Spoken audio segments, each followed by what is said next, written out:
welcome, awesome. All right, so, I love you too, random citizen. What we're gonna do today is we're gonna start off with some cool art reveals. My team has put together some things for me to show you, and then we'll do a Q&A, and then I have a reading. I'm gonna apologize in advance for this reading, it is very weird. I'll give you more of an explanation for why, but for once, you don't have to leave if you don't want spoilers, because there's no spoilers. It's a thing that will probably never get published because it is so weird. So, the first piece here is something I've been waiting for a long time to show you guys. We have, coming up in March, we have a crowdfunding campaign for what we're calling the Hoyd Storybook Collection.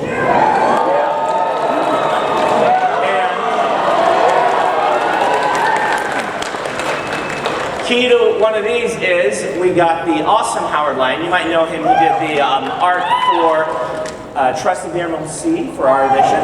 Well, I went to him and I said, imagine you were going to do The Dog and the Dragon as a classic children's storybook. And we took the text, and Howard did just a fantastic job. So that's going to be one of the stories that we're doing. If you want to see previews of the others, we will have those all ready by Nexus. And of course, we'll record that so you can watch it after the fact, all right? So look for that coming up. We also have the Lost Metal Leatherbound coming. We used to wait 10 years, but then we figured we'd rather finish off series, so this one isn't quite 10 years between our editions, the original edition of Leatherbound. But with this, we have some pretty nice end pages. These are by Brian Mark Taylor. We've been working on, yes, some Brian Mark Taylor fans. He's local, so he's pretty awesome. And he did these two end pages just of Ellendale streets and things, and you can kind of see down the canals. We're very fond of those. Another piece we have here is by Victor, let's see, let me get the, Victor Adame Minguez. This might be my favorite piece in the Lost Metal. Those who have read the book know what this picture is doing. Let's see.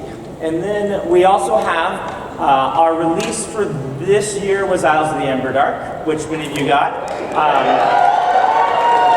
We've got our editions at the booth, but if you're interested in the kind of tour and UK editions, which will be a little cheaper, we've got the cover reveal for those guys coming up. These are awesome covers. And let me see, these are done by Brian Edward Miller.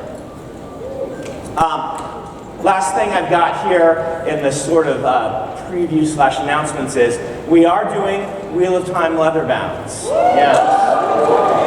For you Wheel of Time fans, we wanted to do something fun to commemorate this. So we went to Blackbeard Swords, I believe is the name of it, Blackbeard Projects on YouTube, and we decided to forge a Heronmark blade. Yeah. So I think we made like 2 or 3 of these. Maybe we only made 1, I can't remember. But we're gonna give it away. So the way you get this is by signing up for the Wheel of Time Leatherbound newsletter.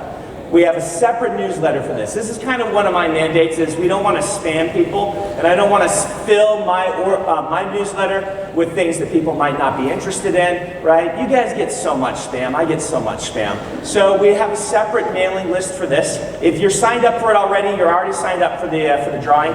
But if you would like to, then you can sign up for the newsletter. This will give you updates on when we have the Wheel of Time Leatherbounds. We're not going to do a crowdfunding campaign on this. We're just going to do a pre-order.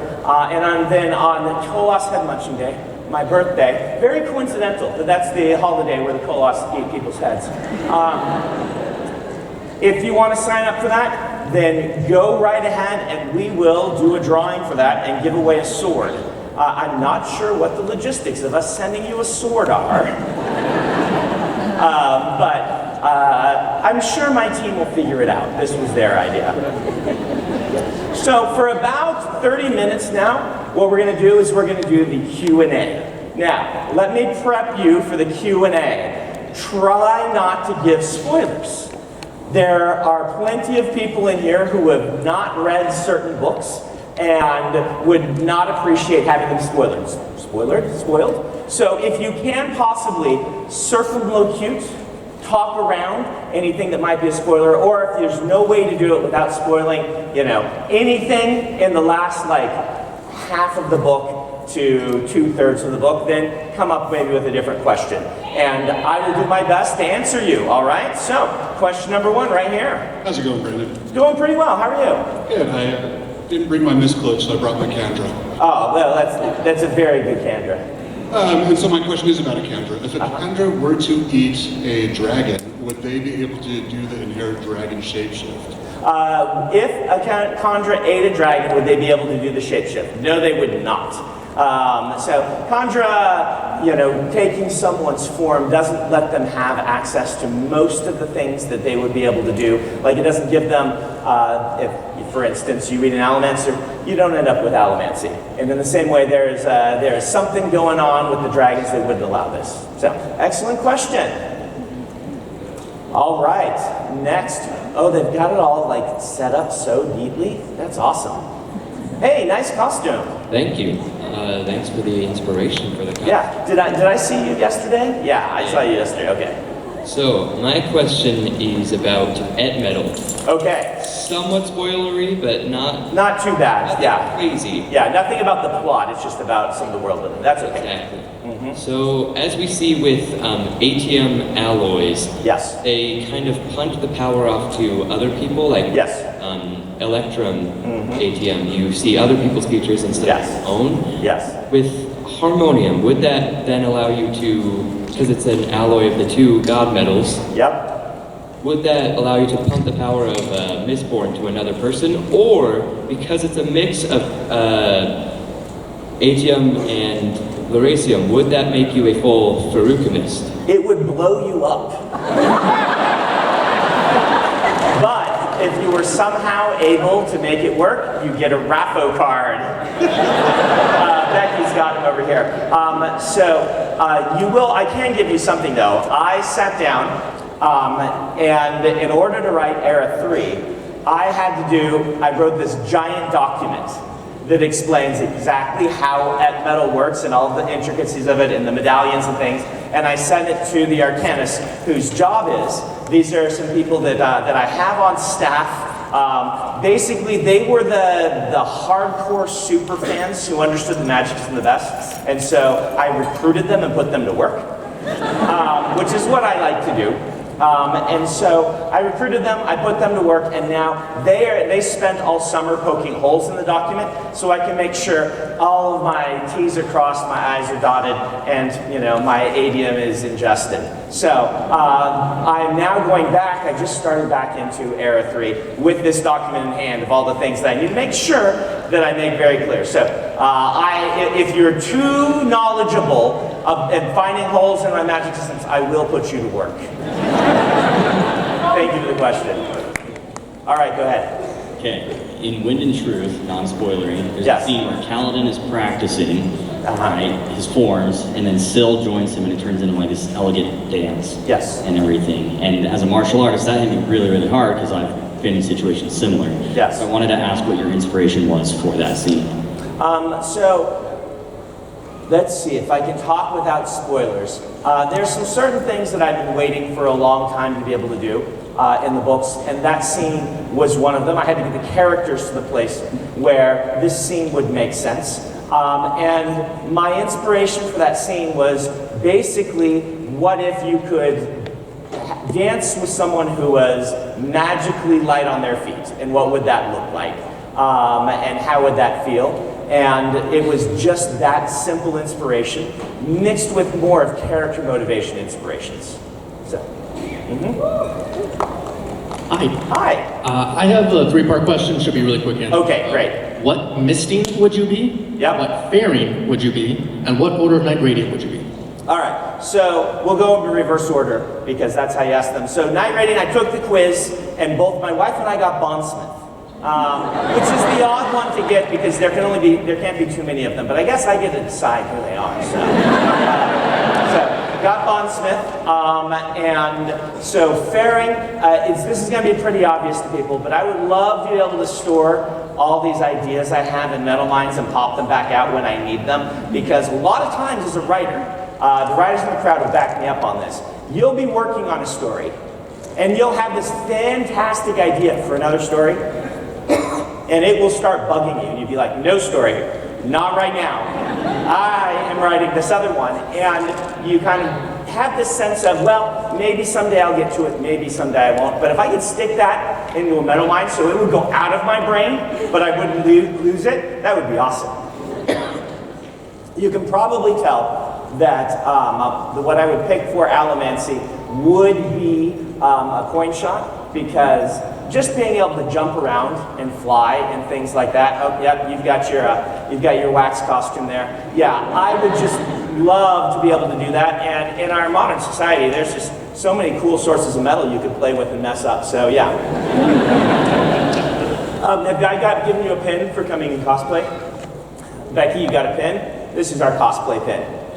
So if you come through my line in costume, I have a pin that you can only get from me. That is our cosplay pin. So thank you for the question. Go ahead. Hi, Brandon. Hi. If you were to write a cozy fantasy, for example, Vasher being chosen by the cat distribution system. Yes. Yeah. Oh, that would be a really good one. Yes. Oh, what a great suggestion. What character and what would they do? What character? If I had to choose a cozy fantasy. So, for those who don't know, true cozy fantasy, which I've never really written before because they try to have low stakes.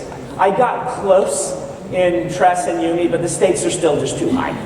It's very hard for me to not put the fate of the world at stake. I don't know what it is about me, but if I were going to choose one, you came up with one that's probably better than what I would do. Vasher happened to be, I don't know, like there's a cool world where you take Wayne and you take Lopin,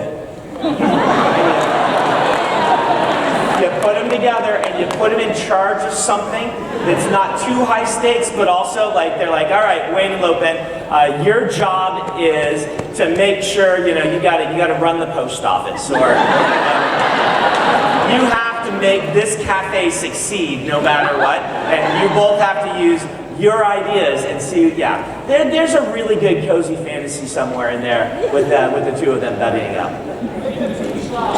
Make a tea shop, yeah, there you go. Wayne and Lopin's tea. Hello, Brandon. Hey. You're renowned for being really inclusive with mental health problems in your characters. So I wanted to ask how you make those characters and how you want real-world people who struggle with those problems to react to reading your books. Well, excellent question. So, what do I do? The answer of what to do is one that's been kind of a long road for me to figure out. The nice thing is, in our current way the world works, I have access to a whole lot of people's blogs and a whole lot of people's social media, and people tend to be very helpful for writers, talking about things such as, one of the best things if you want to write about something that you don't explicitly know, that you haven't explicitly lived, is to look and do a quick Google search for, what do people get wrong about X? Because I can tell you for days what people get wrong about writers in movies and things like this. They tend to be pretty good at it, though, as an aside, because the writers who are writing it, as long as the people who don't know about writing don't mess up the story, the writers tend to, you know what I mean. You can get that whether it's for forensic science or dissociative identity disorder. You can find these things, and that can be a pretty good point to be like, all right, here are the warning things that I don't want to do. Doing your research on top of that, but none of that research can replace having people who are experts at it read your stories and give you advice. I often share stories. This one isn't about mental health. I share it just because in this way it's less likely to cause problems, but I thought I did all my research and knew how to do G-forces in the Skyward books. I did a ton of research, but I've never been in a fighter jet. I gave it to 3 fighter pilots and like, oh, Brandon, you are so bad at this. Like, oh, come on, I did my research. And they're like, it's like this, this, and this. I'm like, how did I miss that? And so lots of revisions required. So doing that with areas topics where you can do some harm. And so that you don't do that harm is really important to me. The main reason that I wanted to make sure I did a good job with it was to make sure that I wasn't perpetuating problems, right? Like, I want to do good rather than bad with what I have. And I find it really, I don't know, I feel like I have a mandate to try to produce the world as it is. And try to reproduce people as they are in my stories. And I wasn't seeing enough of that when I was reading. And I said, well, you know, the people in my life often struggle with something like this. I feel like if you were put in very high stress situations like the characters are, you would have some more people just naturally dealing with this, and I wanted to do it, but I wanted to do a good job of it. So what do I want you to get from it? Well, I would love for you to read it and be, first off, okay, he's not messing it up too badly. That would be number one. But number two, if I can do a good enough job that you look and you see it and you say, yes, this is actually helping people kind of understand what it is to, you know, be me, I would love that to be the case. Thank you for the question. Hi, Tress, have I given you a pin yet? Okay, well, you've got a pin. We'll give it to you in a second. I was just wondering if it was possible to make Hoyd feel awkward or uncomfortable, and if so, what makes him uncomfortable? Have you seen that scene where Shalon hugged him? He wasn't expecting a hug at that point. He gets into his mindset of how things are going to go, and you know, he's a showman. He has in his head, he's like, this is how it's going to play out. And whenever someone breaks that a little bit, he can always be a little embarrassed. But I mean, you are from a book where he was thoroughly embarrassed the moment he realized that his sense of taste was not working and functioning as well as it should be. So not terribly hard to actually embarrass him. Basically, if things don't go the way that he plans them to, he will play it off and pretend it was planned that way all along, but inside he'll be deeply embarrassed. Thanks for the question. Hi, have I given you a pin yet? All right, we'll get you one. Yes, nice costume. Thank you. My question is, so I'm an identical twin. Ooh. And so I was wondering, in the Mistborn magic system, Yes. Being an Elemancer is hereditary. Yep. So I was wondering if 2 identical twins were born to nobleman parents, would they, and they were mistings, would they both, like, would one of them be able to have powers and the other couldn't? Or Yeah. would they both have to have powers? Or if they were both mistings, could they have different misting powers? So, most likely occurrence is that they would have different misting powers, because while it is hereditary, remember in the Cosmere, you have both what we call a spiritual DNA, your connections and things on the spiritual realm and physical. They're going to be close enough that it would be really, really rare that both wouldn't have powers. It would be most common that they'd have different powers, but not too infrequent they'd have the same one. What an excellent question. I've never been asked that before. So, thank you. Yeah, go ahead. My question is, where did you get the inspiration for the Way of Kings? Where did I get the inspiration for the Way of Kings? All right. Sit back and wait for a sec. This one's going to be a little bit longer, all right? Because any given book has more than one inspiration. For me, I'm always looking for really good ideas for each character that I'm going to write about, often more than one. I'm looking for a multitude of interesting ideas for the setting and the interesting ideas for the plot. I often talk about a story. When a story is building, I've often had these ideas separately. They're like, little atoms bouncing around in my head, and they smash into each other, and they form something new. And when all of these pieces are coming together and forming something that is spectacular and is better than any of the individual ideas, I know I have a book. Stormlight, I can trace the first idea for the setting back to the idea of a storm. I don't know if any of you here have gone to southern Utah and hiked the slot canyons in southern Utah. There's one, I was in college, I had a roommate who was a photography major. He was nature photography, and I just wanted to sit in my room and write books, but I knew that I needed to actually leave my room to get things to write about. And he hauled me off. I was his lovely assistant. I carried the camera equipment. This is what he called me. And he would take pictures, and he loved to go into the slot canyons. And while we were in one of the slot canyons, we were getting there, he's like, oh, we won't be able to go in today because there is a forecast of some rain. And I'm like, oh, we'll ruin your camera equipment. He's like, oh no, it would kill us. I'm like, what? He's like, yeah, if it rains, even a small amount, it can cause a giant flash flood in the canyons because all the rain from a large plain will funnel into the slot canyon and create a torrent and a rush. And even if it's a light sprinkle sometimes, it can be extremely dangerous. And that idea to me said, oh, there's something there. And I started thinking about these slot canyons. If you read Way of Kings Prime, which is the version of Way of Kings I wrote in 2002, which is really weird because there's no Spren yet. And there's not Knights Radiant. There's a hint of the Knights Radiant at the end, but it's very weird. Talon is one of the main characters. But in it, there's a whole sequence in the slot canyon that eventually I repurposed to Words of Radiance, where there's another one like that. So world building was the idea of a slot canyon was the very first. And I spun that into the idea of a world that was hit by magic storms periodically. But as you can see, that's only one of the ideas.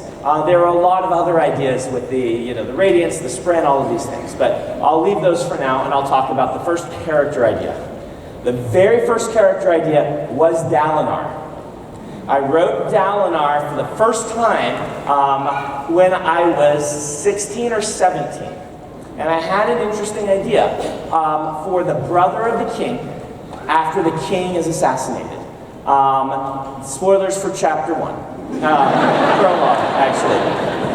Like I said, we can spoil like the first third. So, king is killed, and you're the king's brother, and your nephew is a bad king. What do you do? Right? I love these conflicts. What is your duty to your people? What is your duty to your family? If your nephew is ruling poorly, at what point do you stand up and take control to lead the country? And that was the very first seed of an idea for that. And then the first plot idea I can think of was me reading fantasy back in the 80s and 90s and kind of feeling this sense of melancholy from the fact that one of the themes of fantasy that Tolkien started was the magic going away, which is pretty cool. It lends to this really interesting melancholy sense. In the Wheel of Time, there's this sense that we're going to lose the magic, we are heading toward technology. And in Tolkien, the elves are leaving and the Age of Man is coming. And I wanted to write a story about the magic coming back. And that sort of became a theme of my books because it is a theme of Elantris as well. But when I was working on Stormlight, the thing I can trace back is like, what if the magic is coming back? What if we're instead renewing the oaths or learning about them and standing up and becoming Knights Radiant again? That was really interesting to me, and so that became the plot theme. So, I warned you, long answer, but very good question.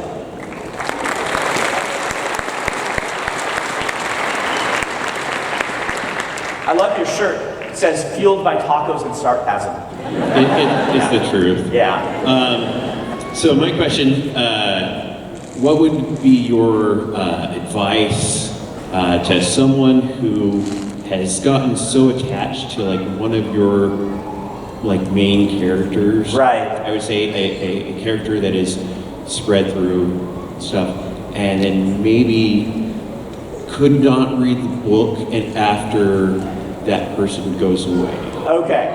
For what is my advice? So excellent question. Way to talk around it. I appreciate you doing that. You did a really good job. So what is my advice? You get to decide how to interface with my fiction and any fiction. Right? Like, if you read this and you're like, you know what, I think I'm done for a while, I'm not going to be offended. Right? Now, what would I recommend? I would recommend a couple of things. First off, I am not an author who sits around thinking about how can I shock people with character deaths. I don't. In fact, characters dying is generally one of the least interesting things that can happen to them, right? Because there's not more stories to tell and things like that. At the same time, I want to write characters who are taking risks, who are making decisions, and I want to give the characters that volition. When I write books, I tend to plot out my plot intricately and plot out my setting, and then put the characters into it, and then give them a bit of volition. They get to, as I'm writing them, if they would make a decision that the plot doesn't call for, I either have to rewrite the character or change the plot, and I usually change the plot. This lets the characters take on that sort of verisimilitude of life that is, I think, really important for stories. Because of that, they're allowed to take risks. Because they're allowed to take risks, at times, you can't pull all your punches. And so it's the ability to the characters to take risks that makes the things they achieve worthwhile, if that makes sense. And if there were no opportunity for those risks to have dire consequences, then what kind of power does those decisions have? And so because of that, my recommendation to you would say, in most cases where it's one of these characters, they have been able to make a decision, and I feel really great that they got to make that decision. And that enhances who they are and the decisions that they were making and just their story. I realize it can be painful sometimes, but there's always more stories to tell, and the ramifications of what they've done will change other people's lives. Often for the better, sometimes for the worse, but always for the more interesting, I hope. That's what I would say to you, but do understand I'm not trying to actually make things difficult for readers. I'm trying to tell the best story I can. But thank you. It's actually really impactful to me that it has that effect. Does that make sense? It means that the story is working to one extent, but I also am sorry.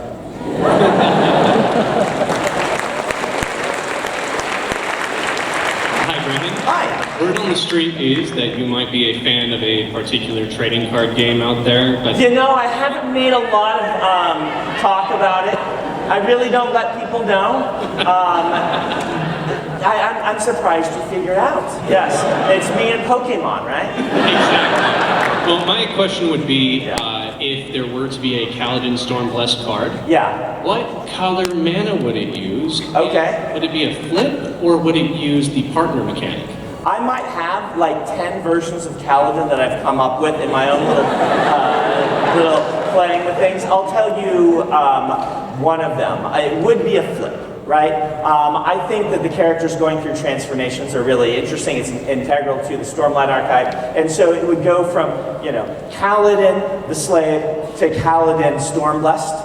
And I think Kaladin on one side is mono-white. And in fact, he's probably mono-white on both sides. So you can argue for a little bit of some other colors. You can argue for quite a lot. You can argue for some green. You can argue for some blue. But I think Kaladin would be mono-white. And I think that you do some sort of effect where on one side, the front side, he's able to redirect damage to himself.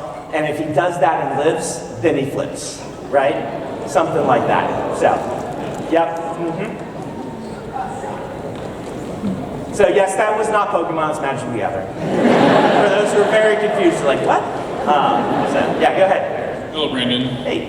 So in the Edge Dancer novella, we learn about 10 different flavors of pancakes in Yera. Yes. Are each of them associated with an order of Knight Radiant?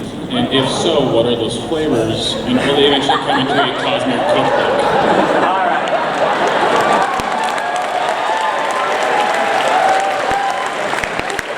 This is the one that gets the most applause. Not the history of the Way of Kings. No, it's the pancake question. So I'm not going to list them all off for you, but if we do a Cosmere cookbook, we will put them all in, I promise. I actually don't think they're all associated with an order of Radiant. I think that 10 is just the number of mythological import. Over here, you might say, Oftentimes when we're writing, we'll try to look for rules of 3, or we'll try to get things to a dozen. On Roshar, they try to get things to 5 or 10. It just feels natural to them. It feels odd if there's 9 of something and whatnot, and so that's the reason. Yep. Hi. I am wondering if Spren were real in our world. What Spren would you be most excited to interact with, and what Spren would you, or what type of Spren would you be least excited to interact with? Okay, least excited for, we'll give no spoilers, but Bond Smith Spren are pretty dangerous universally.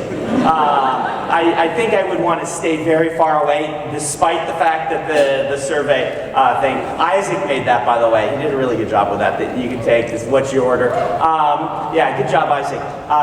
And so what would I be most interested in interacting with? Well, ask my children, I am a bit of a prankster now and then. Just a tiny bit of one. I might like to troll my children. And a lot of Windspren have this sort of trolling side to them. You haven't seen as many of those, but you've seen one in particular. I think having a Windspren to troll my children would be really handy. So maybe do that. Though I think they would get along best with a cryptic, because you know, I just have this feeling that particularly my middle son and the cryptic would go off and have these fantastic conversations that the rest of us wouldn't understand. Thank you. Hello. Hi. Warbreaker is my favorite book literally ever. Thank you. And I was curious if you ever planned on doing a prequel to it about maybe Nightblood's creation. So I haven't planned a prequel. What I've planned is a sequel that has flashbacks to those things, right? I'm very careful with prequels. You know, like, I feel like you can do a prequel that's really spectacular, but a lot of times they're dangerous because there's this sense of that you've already seen where this is going, and as a reader, I sometimes don't love a prequel. Once in a while, again, they can be fantastic. But I would say the fantastic prequels are outnumbered by I already know what's going to happen. It's not working for me as well. So I always prefer something that if I'm going to get those scenes in, I do them as flashbacks. And so I do. The book is named Nightblood. I will write it at some point, and it is kind of balancing some flashbacks about what happened to Vasher and all those people and what's going on, you know, that leads into other places you might have seen Vasher. All right, so my question, given the location of the upcoming bookstore, yes, is there a chance that you would be interested in purchasing up the Evermore Park to bring it back, or to make something Cosmere? I get asked this a lot. It actually is a really good question. We do own about 9 acres next to Evermore. And that's where we are thinking of putting our bookstore. I've thought about it seriously. I really have. It's expensive, and I worry about, like, if we jump into something too soon, it's very easy for companies like mine that are doing very well to spend all of their liquid cash and then stop doing very well, even though, you know, they're selling things and whatnot. It's not off the table, but it would be a dangerous thing to do, and so I would want to be very careful with it. If we did it, it would probably not be to bring Evermore back, right? Like, I just don't know that the Evermore model would work really well, but Evermore might be a really good place for a bookstore, and then that other land we could use for something else or sell it off. Like, they have some nice structures and things on there, so it's not impossible, but it is expensive. Even for me, it's pretty expensive, and I don't want to do anything that risks the jobs of my employees, right, and things like that. So, yeah.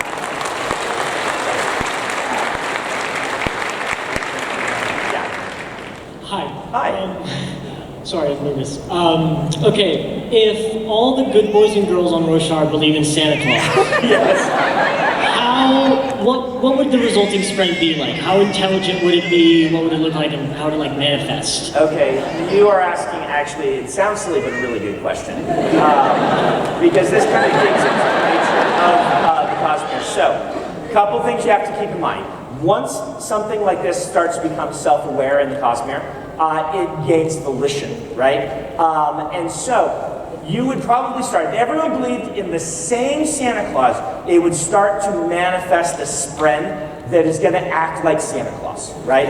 But that acting exactly like Santa Claus is not going to last terribly long by the scale of spren. It might last for a couple generations of humans, right? But that thing is going to become self-aware, it's going to see itself, and it's going to take some of the mandates that it is given by the people thinking about it as part of like its creation and its mandates to exist, but it's going to learn how to decide how to interpret them.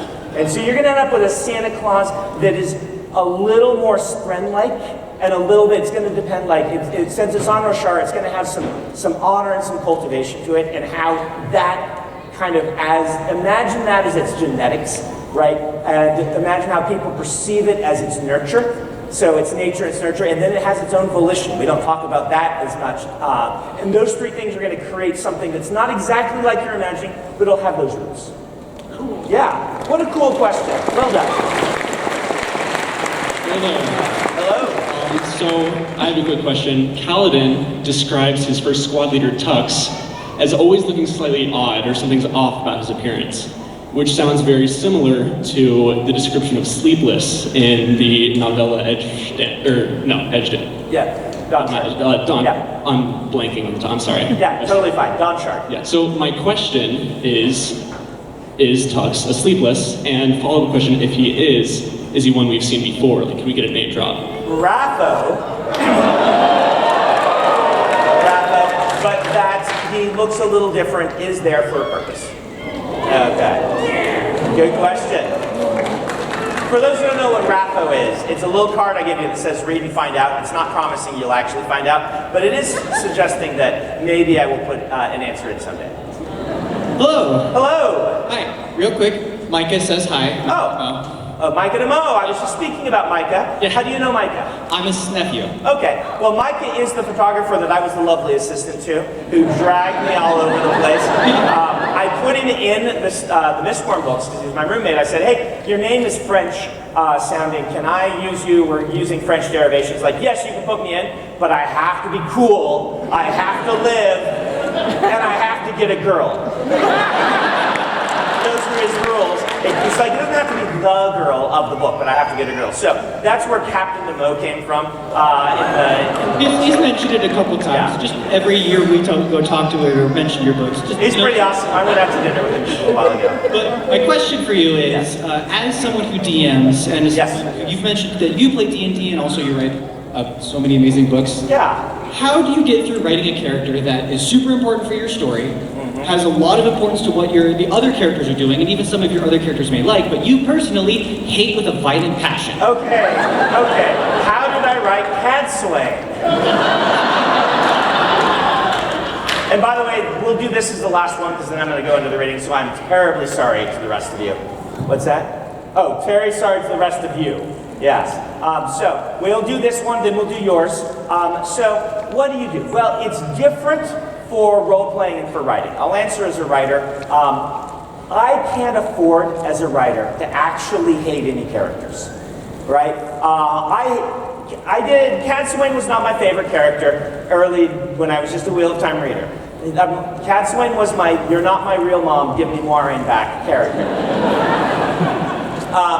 But when I took over, I had to be, as a writer, say, I can't afford to be like this.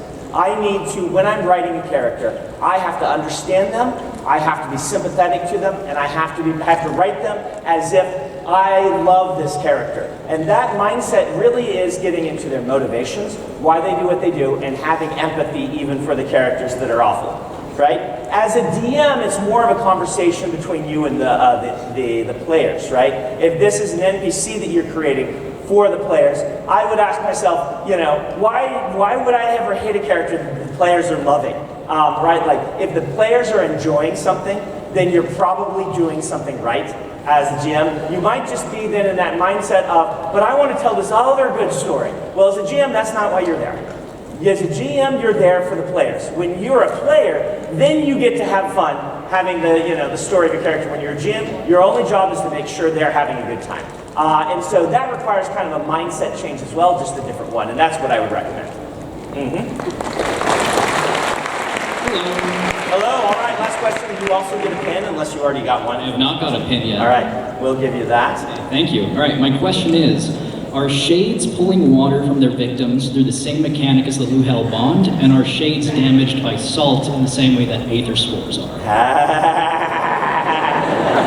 I'm going to say you are theorizing on the correct direction.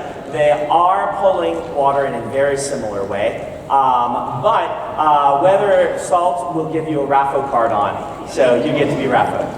All right, so that was last question. Oh, or did they tell you guys? Okay, can we have no more questions after these two, okay? Good, it's not your fault. We'll go ahead and do these, don't worry.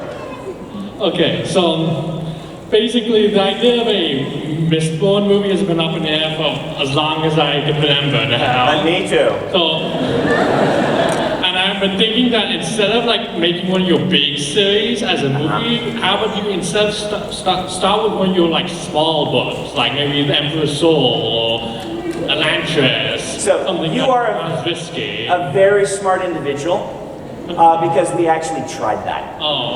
So one of the very first things that I sold was The Emperor's Soul, trying to get that made. And so that was back in the days where I wasn't as big a deal, and so people were like, this fancy thing, and that didn't work out. I have tried that, I've tried like Legion, I've tried Tress.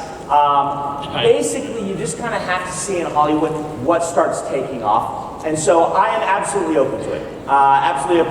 And there's several things in the very early stages of production. I'll talk about the state of the Sanderson in a few months. But nothing is very far along. But there's a few that are in early stages that are not the big Mistborn or Stormlight sort of things. We'll see if they go anywhere, though. But you are thinking along smart lines. All right. Yeah. Hi, how are you? This might be kind of a dumb question to end on, but I'll ask it non-spoilerly. Okay, great. There is a character who is bonded to two Spren. Yes. Which is not normal, but apparently is possible. Yes. Could she hypothetically also have two husbands? Could she have to? I don't think that's a dumb question. A lot of people want this. This is hypothetically possible, but I probably would suggest that's a good thing for fan fiction to explore. A good thing for fan fiction to explore. I already did the polyamory thing in Wheel of Time, and so, oh well, thank you. So anyway, I'll leave that to fan fiction, but it could be a Raffo. It's possible. So, all right.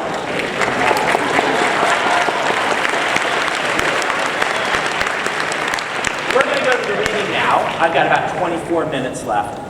So what is this? What am I going to read to you? Well, you might have noticed, if you've read several of my books, that a while ago I was trying to figure out a good voice for Hoyd. Right? And Hoyd, as a storyteller for a long-form sort of novel thing, it was a bit of a challenge to figure out what his voice would be and what types of stories he would tell. I tried a bunch of different things.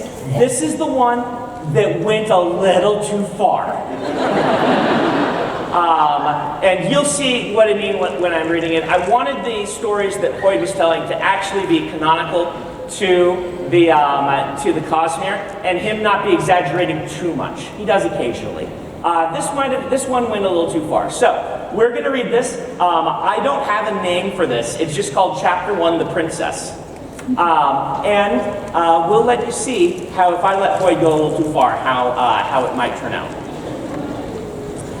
On Princess Celebrant's 13th birthday, her father named a day of the week after her. Though the signs have been clear all along, that day, her 13th birthday, was probably the first time Celebrant should have realized she was spoiled. Younger children can be forgiven for not picking up on such intricacies, as they are, naturally, oblivious, sociopathic, self-interested machines who continue to draw breath only because our species evolved oxytocin. Not oxycontin, we didn't evolve that. But a teen should have realized the truth. The massive undertaking of renaming a day involved replacing calendars, educating the public, and consoling the clergy. Fortunately, the goddess the day had been named after wasn't a popular one. The king, in a rare moment of wisdom, figured that if the goddess wasn't mad about the whole not being worshipped thing, she might not mind this either. On Princess Celebrant's 14th birthday, the king gave her a castle. Never mind that she already had 3 she'd never visited. This should have clued Celebrant to the fact that she was spoiled. But the kingdom did need a great number of castles. The war against the dragons was ongoing after all. On her 15th birthday, Celebrant's father gave her a vault full of gold. This was necessary, you see, as she'd used up the previous one. It is normal, Celebrant thought, for a child to have an allowance. And vaults of gold seemed common, really, considering how many her family had. On her 16th birthday, her father gave her the color red. Though this was mostly symbolic, it really should have warned her. Remarkably, she had a near miss on her 17th birthday. You see, the king banned sugar for a day for everyone except for Celebrant. So that evening, she sat at her dinner, staring at her lemon meringue pie, and asked the question. "Father," she said, "how does everyone else not having sugar today make my dessert any better?" Come again, dear?" he asked, eating his own pie. Because, of course, he had his own slice, despite the ban. "My dessert," she said, pointing with her fork. "Wouldn't it taste just as sweet to me if everyone else could have sugar?" She edged toward understanding like a baby bird on the rim of the nest. Surely, this decree would make people angry. Surely they were supposed to enjoy her birthday. Didn't she want them to? "Ah," her father said, pretending to understand. Here, see. If they don't have sugar for a day, they'll appreciate it all the more. They'll remember just how sweet it is after a day of fasting. Yes, they will. Just as they'll remember your sweetness, my dear." It was an answer. Not a good one, but like a strong gust of wind to frighten the baby bird back into the nest, this worked. Celebrant smothered her concerns in meringue and went to bed. Finally, her 18th birthday. Worried about how she reacted to her exclusive day of sugar, her father reasoned his gift hadn't been dramatic enough to impress her. So for Celebrant's grand 18th birthday, the king made her name legally unique. Nobody else was allowed to be called Celebrant. The day of the week, though, was fine. As one might imagine, her name had become quite a popular choice for girls over the last 18 years. That changed in a legislative flash, and in an instant, some 10,000 girls were forced to change their names. You'd have thought this, at last, would give Celebrant herself some inkling, some hint of a clue that she was spoiled. Instead, she reasoned that everyone should have a unique name, and so this legislation made perfect sense. Her parents had worked hard to come up with something original, and a name was the only gift Celebrant had from her late mother, who had been eaten by a dragon soon after giving birth. Celebrant would likely have missed understanding this birthday, as she had the others, save for one factor. She had a bodyguard, a youth named Driscoll, who had been sent back from the front lines after having his right arm ripped off. He'd recovered and recuperated as best one could following such event, and he wore 3 medals proclaiming how brave he'd been. Bristol didn't feel brave. Losing his arm had made him scream and wet himself, but he confided in his father, a grizzled veteran and head of the princess's bodyguards. The older man had said something legitimately wise. "You on your feet now, lad?" "Yes, father." His father had tapped each medal in turn. "There for that part, not for the part where you lost the arm." Bristol had understood. We'll talk about his nightmares, his cold sweats, and his months spent lying awake at night trembling later. For now, let's just say he understood. Celebrant's 18th happened roughly 2 days after his assignment to serve under his father, watching over the princess. The evening of her birthday, after the glory of the fruit punch synchronized swimming routine, the novelty of the dancing cattle, and a spectacular indoor firework display, Celebrant stood on her balcony with a small complement of 20 bodyguards and around as many handmaidens. She looked up at the moon shimmering in the sky, and she wondered idly, "Do you think the dancing cattle were better trained last year?" "No, Highness," said one of the handmaidens, beating the others to it. "They were so spectacular." "You sure?" Celebrant asked. "Absolutely," another handmaiden said. "I don't think they made a pyramid last year, did they?" "That's true," Celebrant said. "And I suppose they did taste better this year, too." That was the moment. Driscoll's eyes had been bulging all night, but this really threw him. Though he'd been instructed to be silent, he couldn't help himself. Perhaps once you've had part of yourself eaten by a large pseudo-reptile, the monarchy seems less intimidating. "Wait," Driscoll said. "Wait, the beef at dinner, that was from the trained dancing cattle?" Celebrant glanced at the young man, realizing she didn't recognize him. Yes? They said, he sputtered, at the beginning of the show that it takes years of dedicated work to train the beasts. You had them slaughtered. Well, of course, Celebrant said. Why? He exclaimed, ignoring the guards on the other side of him who were hissing for him to be silent. Why under the firmament would you do that? Celebrant wasn't offended so much as she was confused. Nobody had ever spoken to her this way. She cocked her head, trying to understand the young man's state of distress. Well, she said, you wouldn't expect me to eat untalented steak now, would you? Untalented. Slowly, Driscoll's brain processed the words. He took it all in. Her legitimate confusion, the night's extravagance, then it slipped out. The words that would change a life, and perhaps a nation. By endowment above, he whispered, you're the most spoiled thing I've ever seen. Several handmaidens gasped. One of the guards straight on fainted. Celebrant merely pursed her lips. Spoiled, she thought. I wonder what that means. Chapter 2. Spoiled. What an odd word, the princess thought as she stood on the balcony right after the word had been spoken. Like soiled, perhaps? No, that was a dreary word. Maybe spoiled meant something like oiled. She'd learned about perfume recently in her studies, and those generally started with a fragrant oil as a base. And yet her handmaidens looked so scandalized. Plus, one guard, upon hearing the word, had immediately fainted. Why would a word make someone faint? She cocked her head and looked to him as the other guards caught him and set him down. Then she looked to the man who had spoken the offending word, and he was now blushing deeply. Now, over the last few months, the princess had begun to realize that something was off about the way people interacted with her. She couldn't define it, as she had very little to use as a frame of reference. She could only watch others and see how they interacted with one another.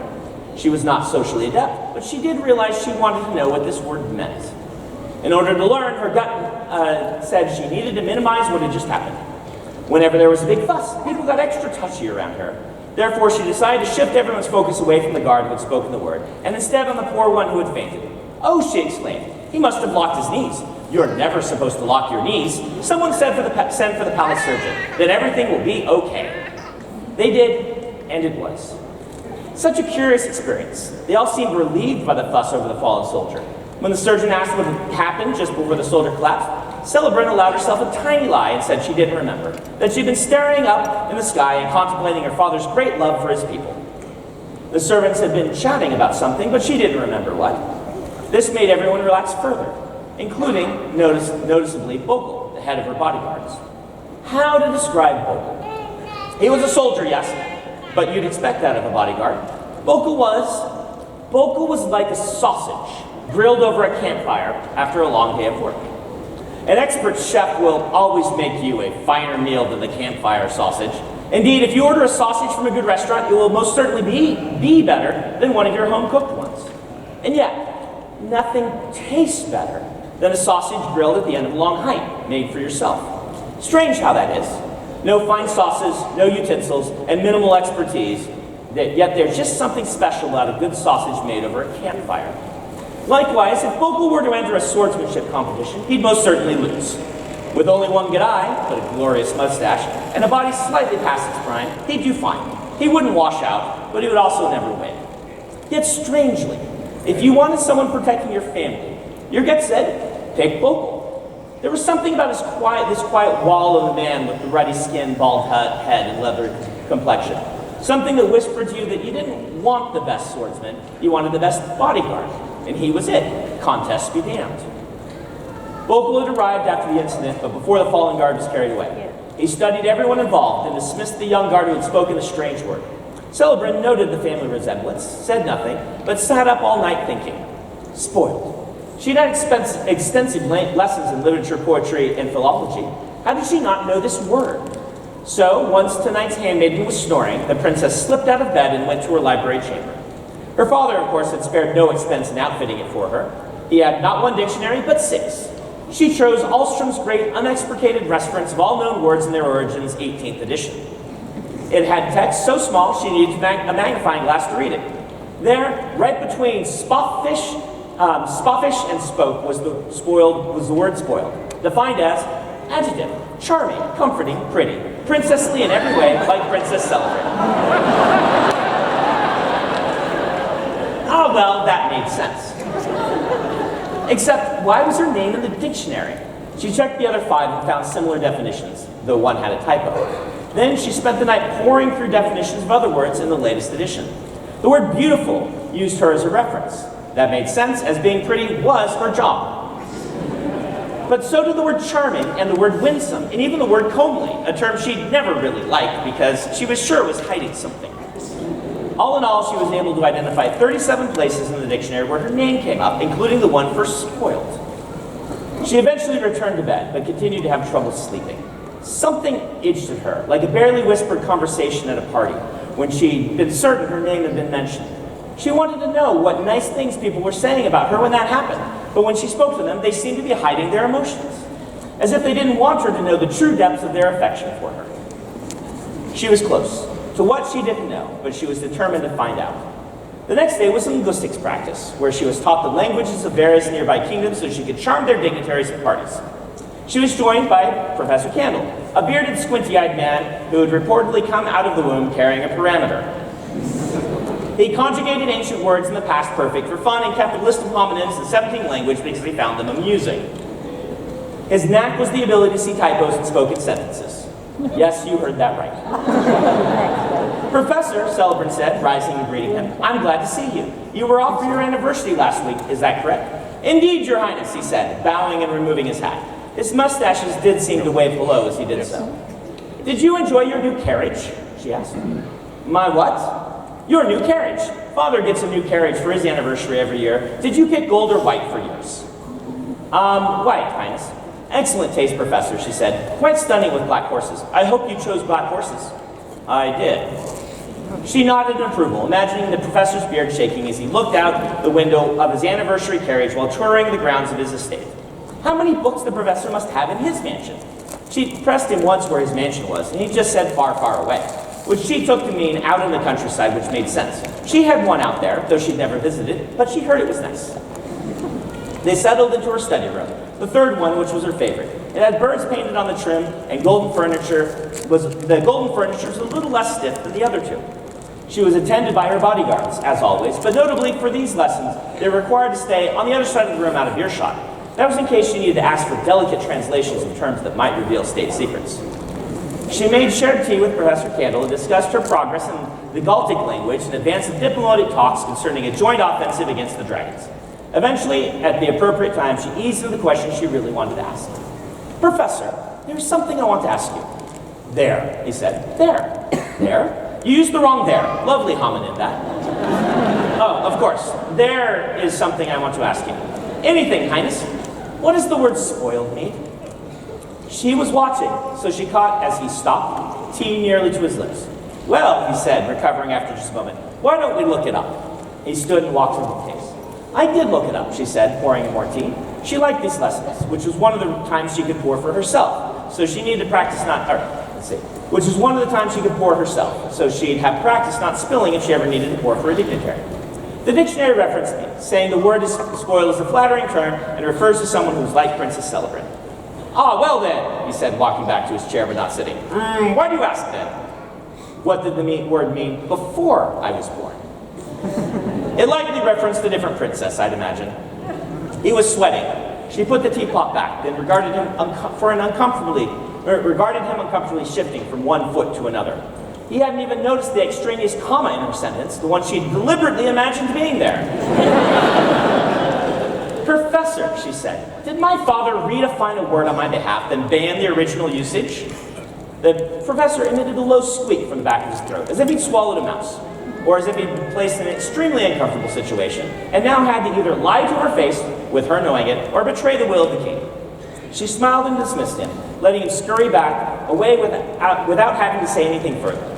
She sat, cup in hand, thoughtful. Then at long last came the moment. The one that should have happened when she was 13. The one she just nearly missed realizing some dozen times now. Princess Celebrin wondered if perhaps her family went a little too far at times. It was a little like wondering if the Ice Age was chilly, but it was a start. We'll do one more. I have like 5 chapters of this, but we'll only do 3. The next day, Princess Celebrin rose early and had precisely 3 minutes and 27 seconds to ponder last night's epiphany. Then the day began. A quick meal of 3 pieces of fruit while dictating letters of comfort to the wives of men at war, each with as much personal touch as she could accomplish. Calisthenics next, with her 4 private trainers, followed by weights with 4 different trainers. The exercising took 2.5 hours collectively, with requisite laps in the pool for cardio. You might be angry at her father for requiring this rigorous schedule, but he wasn't to blame. Celebrant had spent her childhood in the Hall of Forefathers studying the portraits of princesses who had come before her, and had a certain idea of how they should look. Being Celebrant, she hadn't considered that the artist might have created in the portraits with a certain flair for flattery. So in this, she had an image to chase that wasn't strictly impossible, but might be considered unrealistic, if she hadn't somehow exceeded it. Before this explanation, you might have been imagining her as soft. In this, perhaps I painted the wrong picture, so let me revise. Celebrant had the kind of flat stomach and toned muscles that people think is due to genetics, which I suppose is true, as the mindset required to relentlessly drive oneself toward peak physical conditioning certainly has some kind of genetic component. Celebrant's job might have been being beautiful, but she wasn't going to depend on that for lack of effort on her part. Hence the exercise regimen, where each morning she became a strawberry blonde tempest of activity.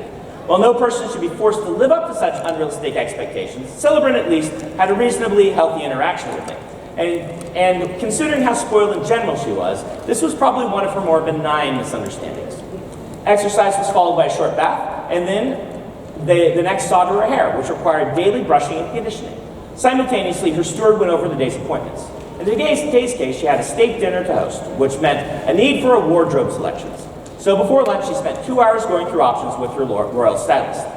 The Monique gown is particularly stunning, the stylist noted as 2 assistants took out a remarkable red dress and draped it across the couch. Current trends are toward more daring Highness, and Monique is extremely well regarded. Yes, Celebrant said, arms folded as she considered. Check the guest list. Is Lady Gravita attending? The younger or the elder? The younger. Let's see. Yes, Highness. She's engaged to be wed as of last week, Celebrant said, and she loves Monique gowns. She'll be in one for certain, and it would be unseemly for me to show her up at such an important time of her life. Let's look for something a little less showy. We could go with the DeMarco, the stylist said, pointing for assistants to bring out a plain brown gown with ruffles on the wrists. Ashlyn, Celebrant said to the stylist, I said less showy, not funeral ready. Have you lost your senses? Ashlyn grinned. Well, you know how everyone imitates your fashion choices the week after an event? Imagine the panic as they all try to obtain dresses 3 decades out of style. Celebrant looked to her, then gave a hesitant smile, finally picking up on the humor. You'll have to forgive her. Celebrant wasn't dense. More, she'd spent her life in a low-density environment, and her brain had adapted.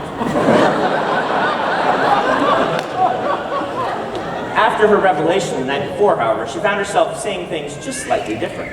And she realized she'd always liked Ashlyn, though she'd never defined why before that moment. Few people ever joked with her, and even if they did, she didn't always get the jokes. So she could appreciate, even if she didn't always get the jokes, she could appreciate someone that tried. Have you ever considered it, Ashlyn whispered, wearing the most ugly thing imaginable just to tie their brains in knots? I couldn't. This is a very serious event. Ambassadors from 7 different kingdoms will be attending. Celebrant hesitated, then leaned closer. But out of curiosity, what is the ugliest thing you have, Ashlyn? Ashlyn practically glowed as she grabbed a box off of one of her carts. She waved the princess over, then with a great deal of pomp, produced the most ridiculous of all hats. It was bright pink, with what appeared to be a mass of bubbles on it made of glass. These surrounded a long pole which had streamers on the end. Ugliness is, like beauty, ordinarily a matter of perspective, but there are some few items that transcend subjectivity. This hat can be considered the example, too earnest to be a joke, too audacious to be an accident. The product of someone who was simultaneously skilled enough to create, but oblivious enough to create this. It was a masterpiece of mediocrity and a monument to someone's own hubris. Ashlyn, being an expert in fashion, naturally collected such offenses to her craft, finding them wonderful. It's an artist thing. Celebrant's breath caught, and for the briefest moment she considered it. She actually considered it. I couldn't, she said, but thank you for showing it to me. Ashlyn grinned and packed it for her anyway. Celebrant soon settled on a blue ground, the color of the firmament in the sky when the sun was shining. That, mixed with a brilliant sapphire brooch, should be just the right amount of ornate without being ostentatious, the right amount of striking without being scandalous. It's easy to draw attention. Drop some glassware in a crowded room and you'll see. It's difficult to draw attention gracefully. And say what you will of her upbringing, at this, Celebrant was an expert. From there, she picked a wardrobe for her father. He never paid attention, would just put on whatever was given to him, and coordinated the servants, tablecloths, brocades, and napkins for the dinner. She and her father needed to match without looking too similar, and with consideration of the guest list, she decided the decorations required a certain patriotic flair this time. That done, she ate a sandwich on the go for lunch and arrived at her second reading room for political tutelage for the evening. She went over the entire guest list, making sure she had names memorized, a question to ask each one, and is aware of the tragedies of any tragedies or political nuances. Do be certain not to mention kumquats, Highness, the tutor said, sliding his spectacles up his nose. Kumquats? Unexpected deluge upon Lord Branberry's orchards. A category 3, I'm told. It's said it raining for 3 weeks and washed out the entire crop. It's a sore spot for many and has disrupted trade. Many in the room have lost money from the kumquat fiasco. No kumquats, Sullivan said. Noted. After 2 hours of drilling on all the names, faces, and relationships, the tutor left her to study while she got her nails done. However, she found her mind wandering. For the first time of the day, she had the chance to really think about what she discovered. Her father had changed the very definition of words on her behalf. If she was willing to do that, or if he was willing to do that, what else about life didn't she know? What had been changed or obscured? It was a terrible thing to consider, and with some thought, she decided she needed further proof. And so, once her nails done, she did something truly remarkable. She put on the hat. The ugly hat, the masterpiece of mediocrity. Most of her handmaidens hadn't been there when Ashland had laughed at it, so they wouldn't know that it was ridiculous. But they had eyes, surely they could see. She turned to the group of 20 women and girls. What, she asked of them, do you think of this hat? She received a group of blank stares. I like it, Celebrant added. Oh, it's wonderful! Looks like you're floating. So perfect, what a compliment to your bubbly nature, Highness. By the goddess of all gifts, she thought, pasting a smile on her face, it's true, they will tell me anything so long as they think it's what I want to hear. She looked to her bodyguard, hoping to see the young man from earlier, the one who had called her spoiled. But he wasn't on duty today, unfortunately, and it would have been strange to ask her bodyguards for advice on clothing, so she put away the hat, troubled. Further thinking on her state had to be delayed, however, for it's time for another short bath, then perfume and makeup, the latter of which she applied herself with coaching from her makeup experts. She needed to be able to do touch-ups on herself after all, so she couldn't just let them do it. After that, it was styling her hair, which she needed help for, though she decided on a style, a half-up, half-down set of braids with a cascade of hair on the left. As her hair was being done, her dialect coach helped her with pronunciations of foreign words and names, so she wouldn't embarrass anyone at dinner. She approved the seating chart, put on her gown and gloves, checked on her father to make sure he wouldn't be too late, then hurried to start receiving guests, arriving 30 minutes early just in case. Her father arrived 45 minutes later, wearing formal attire and his bright golden Dragon Slayer's medal pinned upon his chest. Together they greeted each guest in turn. I'll spare you all of their names but one, second cousin Bethel. Duke, wine snob, and the man her father had not so secretly been wishing Celebrant would marry. All right, we're out of time, so I'm going to stop on that, but I will tell you where it was going.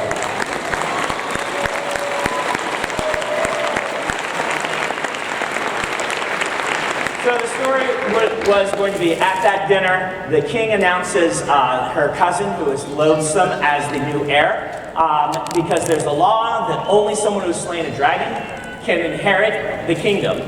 And so she decides she needs to go kill the dragon. Now, why did I not decide to keep writing this? Well, as I told you, it is fun. It matches a lot of the storytelling styles of some things like you might have seen in Dealing with Dragons by Patricia C. Reedy. I think it's pronounced Reedy, isn't it? And things like that, but it was too silly, too non-canon to fit in the Cosmere. So maybe I'll take it out of the Cosmere and finish it someday. But I thought you guys would have fun hearing from something that wouldn't be spoilers and that you don't get to hear anywhere else. If you want to read it again, we'll probably post it on my website. Otherwise, I do want to say I do have a book coming out in December. I should promote that. It's a collection of all of my science fiction stories, so I hope you enjoy that. It's called Tailored Realities, and I hope to see many of you at Nexus. Thank you so much.